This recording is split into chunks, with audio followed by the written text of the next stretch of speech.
On ouvre une page culture avec un spectacle qui connaît un beau succès. Ce spectacle, c'est le vôtre, Félac.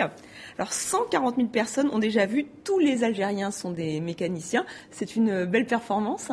Oui, on est très content. Là, on arrive à la 200e représentation et on a fait un gros tour de la France, une partie de la Suisse, de la Belgique aussi, et on aboutit au théâtre des Bouffes Parisiens où on s'installe un petit moment. Voilà, on est très content. Alors vous nous plongez dans un bidonville 3 étoiles, c'est ça ? C'est inspiré de vos souvenirs, de votre enfance en Algérie ?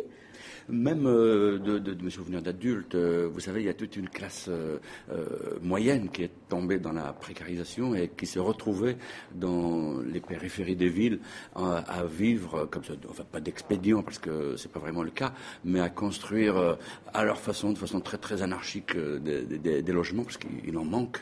Et là-dedans, il se passe des histoires absolument inouïes, extraordinaires. Donc ce sont ces histoires-là que je raconte sur le plateau. Alors il y a des histoires, il y a le couple que vous formez avec Marianne Epin, donc Salim et Selim ou Salim Salim et Sherazade. Il y a aussi Monsieur Saïd qui est un chauffeur de taxi un peu particulier. Et alors, si on a envie de savoir pourquoi tous les Algériens sont des mécaniciens, bah écoutez, on va tout de suite regarder un petit extrait du spectacle et vous serez fixés.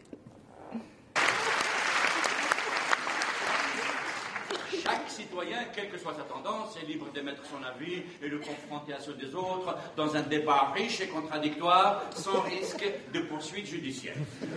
On peut être communiste, socialiste, islamiste, athée, évangéliste nouvellement converti, blanc, jaune ou noir, face à un carburateur grippé, un radiateur qui fuit, une batterie à plat, la nature humaine oublie ses discordes et renoue avec la fraternité originelle.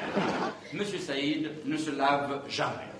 Il y a trop de monde chez lui, et comme il a le cœur sur la main, en plus de sa nombreuse progéniture, il héberge aussi sa vieille mère, 2 tantes veuves et leurs enfants, ainsi qu'une horde de cousins démunis dont personne ne connaît le chiffre exact à cause du roulement des équipes. Même les jours de retour de l'eau, 2 fois par semaine pendant 2 heures, prendre une douche au milieu de cette foule compacte et agitée relève du miracle. On n'a pas été parasité, hein. Il y a eu un petit souci technique. C'est la loi de la débrouille aussi que vous nous montrez dans ce spectacle. Dès que la nécessité est là d'inventer des choses qui n'existent pas, l'être humain a tendance à carburer, c'est le mot, pour trouver les idées, pour s'en sortir, pour inventer la vie de tous les jours.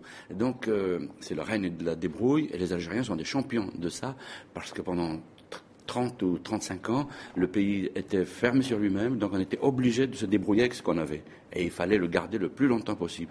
Et ce qui fait que ça développe l'imagination de façon extraordinaire. Alors parfois c'est très drôle, hein, où les thèmes sont burlesques, mais parfois c'est aussi, et c'est là tout votre talent, c'est que c'est poignant, vous parlez de choses dures, par exemple les relations difficiles, une histoire toujours douloureuse entre la France et l'Algérie.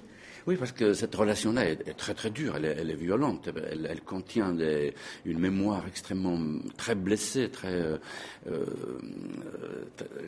qui peut tout de suite crisper les deux côtés. Les deux côtés. Et donc moi, mon travail d'homme de théâtre, c'est d'essayer de raconter des histoires qui passent au milieu. Mais comme on passe un fil dans le chat d'une aiguille, c'est-à-dire de raconter des histoires très très fortes, tout en les faisant accepter par les uns et les autres, mais sans être de parti pris. Sans parti pris. Au contraire, mon travail, c'est d'essayer de créer un lien amoureux, un lien affectif, retrouver de vrais liens et de dépasser tout ce qui nous sépare, tout ce qui nous sépare culturellement ou politiquement ou même historiquement. Travailler sur la mémoire, nettoyer tout ça pour retrouver un regard neuf, qu'on se voit différemment. Et donc je désamorce tout ça en riant énormément. Je crois que ça aide aussi à calmer les esprits. À un moment, votre personnage imagine un président d'origine algérienne dans une république française islamisée. Là, il y a eu un petit moment de flottement. J'ai vu le spectacle hier, j'ai senti qu'il y avait des rires un peu jaunes. Oui. Vous pouvez aller très loin. Vous interdisez rien, aucune limite?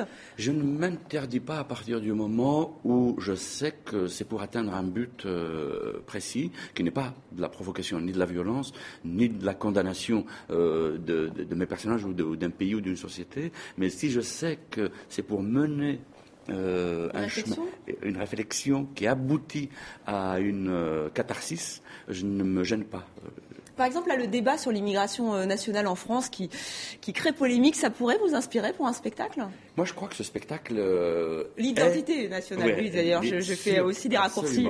Absolument. Ce spectacle, sans le savoir, bien avant qu'il y ait ce débat, ce spectacle pose ces questions-là, mais de façon... fantaisiste, de façon amoureuse, de façon réelle.